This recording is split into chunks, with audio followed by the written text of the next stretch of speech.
என் பேருக்கு அதாவது நான் சிஆர்பிஎஃப்ல தான் வேலை பார்த்துட்டு இருக்கேன் ஜம்மு காஷ்மீர்ல.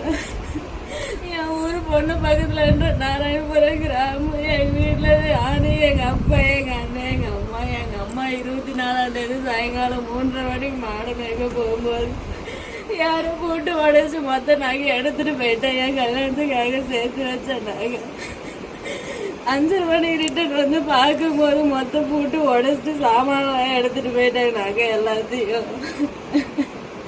6 மணிக்கு எங்க அப்பா ஆடு மேய்ச்சிட்டு வந்து பார்க்கும்போது ஒரு நகையும் கூட இல்லைன்னு சொல்லிட்டு எங்க அப்பாவும் எங்க அம்மாவும் அக்காது ஓடாது.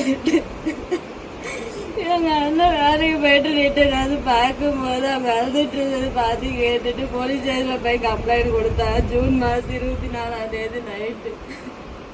மறுநாள் 25ஆம் தேதி சிஎம் பந்தோபஸ்து சொல்லிட்டு யாரும் வந்து எதுவும் பண்ணவே இல்லை. 12:30 மணிக்கு தான் ஃபிங்கர் பிரிண்ட்டுக்காரங்கெல்லாம் வந்து ஃபிங்கர் பிரிண்ட் எடுத்துட்டு போனாங்க.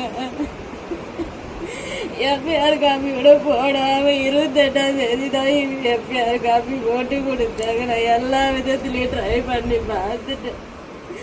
கேஸ் எந்த இடத்துல எதுவும் எடுக்க மாட்டேன்றாங்க.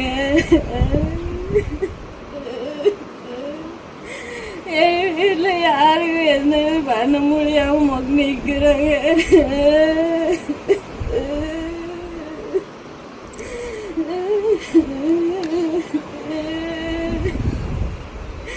என் கல்யாணத்துக்காக சேர்த்து வச்ச மொத்தம் நகை 22 சவரன் நகையை பட்டு புடவை காசு 50,000 எடுத்துட்டு போயிட்டாங்க.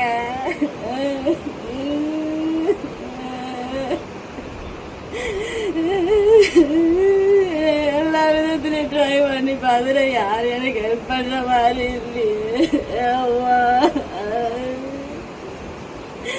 போச்சு எங்க நகை எல்லாமே போச்சு.